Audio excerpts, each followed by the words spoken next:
Hi everyone and welcome to KREM 2 News at noon. I'm Laura Papetti and we begin with breaking news at this noon hour. The Kellogg man accused of killing his neighbors will go to trial early next year. This is after pleading not guilty. KREM 2 Shannon Mowdy was there for his arraignment and explains what happened. Shannon. Major John Kaler pleaded not guilty to all 5 charges against him, including 4 for first-degree murder. Now, this hearing lasted less than 20 minutes in total, and Kaler told Judge Barbara Duggan he understood his rights and entered his pleas. He's accused of shooting his neighbors, Kenna Gardapi, her father Kenneth, and her 2 sons on June 18th. Court records show Kaler and his wife believed one of the victims, 18-year-old Devin Smith, was acting inappropriately in front of the couple's children. Kaler reportedly told officers at the crime scene he snapped and did something about it. Judge Duggan set Kaler's trial to start January 9th. It is expected to take around 2 weeks. That is including jury selection. Now, Judge Duggan did not issue a ruling on the other issue that was brought up today. That was a non-dissemination order. Some members of Idaho's media are requesting that order be dropped. That order was entered by the previous judge in the case. Now, you've maybe heard of this referred to as a gag order. That is sometimes what it's called, and it's the same thing that we've seen in the Brian Kohberger case in Latah County, where law enforcement, attorneys, other agencies that are involved in this case are barred from speaking with the press about the case. Another hearing on that matter will have to be set. In Wallace, Shannon Mowdy, KREM 2 News.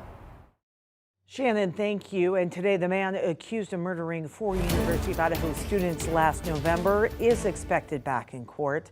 The hearing is for a motion the defense filed last month to get rid of cameras from the courtroom. Court documents say camera operators in the courtroom did not listen to the judge, asking them to focus on more than just the suspect, Brian Kohberger. The defense says people are overanalyzing Kohberger's body language and then posting it in social media. The prosecutor in this case filed a response to this motion, largely agreeing with it. The prosecution says the court should ban cameras because it could make vulnerable witnesses, some who have already faced harassment, afraid to testify. However, yesterday, KREM 2 heard from the families of Kaylee Gonsalves and Xana Kernodle, 2 of the victims. They are asking the judge to allow cameras in court. That statement is on your screen. Now, in full disclosure, KREM 2 is one of a dozen news organizations who have filed oppositions to the motion to have cameras out of the courtroom. Today's hearing is scheduled to begin at 2 o'clock this afternoon.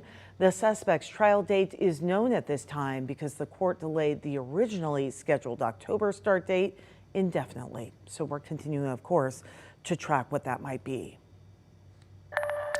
It is just a few minutes past noon right now. We're going to go outside to Thomas Patrick. He's standing by in the KREM 2 Weather Center. Thomas, it is going to be a warm couple of days. Yeah, it's going to be a sunny and warm handful of days ahead of us, Laura, and today it's definitely brighter than it was at the noon hour yesterday. So if I'm squinting a little bit more than usual, you can blame that guy behind me. Lots and lots of sunshine overhead, just a few puffy fair weather cumulus clouds to dot the sky in what is going to be a mostly sunny day, up to 71 already, which is a degree warmer than it was at this point yesterday, and it will remain that way into the afternoon. Looking at about upper 70s for our topping out high temperatures. What happened is we had a little bit of a weak cold front pass through. However, the sunshine is kind of overriding that, so we kind of have a balanced weather pattern, at least for today. We show you the big picture as we kind of keep an eye on one of the jet stream streaks here. And this ridging pattern will definitely promote some very warm, if not outright hot conditions heading into this weekend. I'll be honest, Saturday is definitely looking like the hottest of those days. For now, I go 88 degrees, but there will be a handful of locations pushing 90 to kick off this weekend. Coming up, I'm going to detail just how close to record highs that will be for this final summer weekend and when the fall weather will return to our region. So look for all those details in just a couple minutes. Thomas, thank you. A local LGBTQ+ organization has been the target of vandalism. Odyssey Youth Movement, located in the Perry District, recently discovered that their rainbow mural was covered in graffiti. KREM 2's Brandon T. Jones had the organization's response to the vandalism.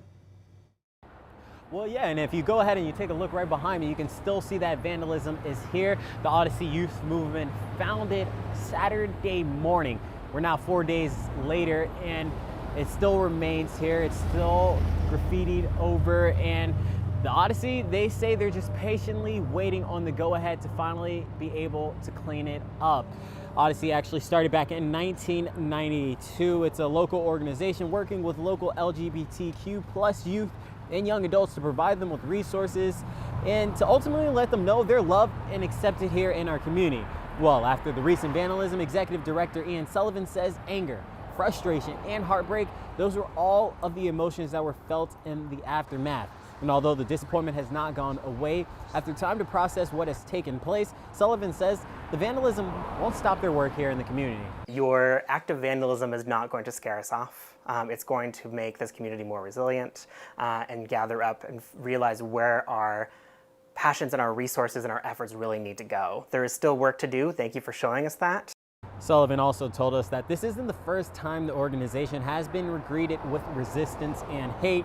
Back in June, when they unveiled the mural, a group of protesters were nearby with signs and messages that he said were messages of hate.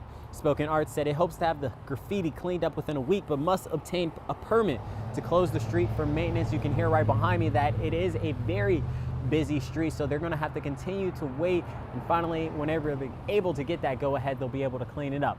As for the Spokane Police Department, they said they're investigating this not as an act of hate, but investigating the graffiti as malicious mischief, and they aren't calling it a hate crime at this time because the vandalism doesn't meet certain criteria. But for now, reporting in the Perry District, Brandon T. Jones, KREM 2 News.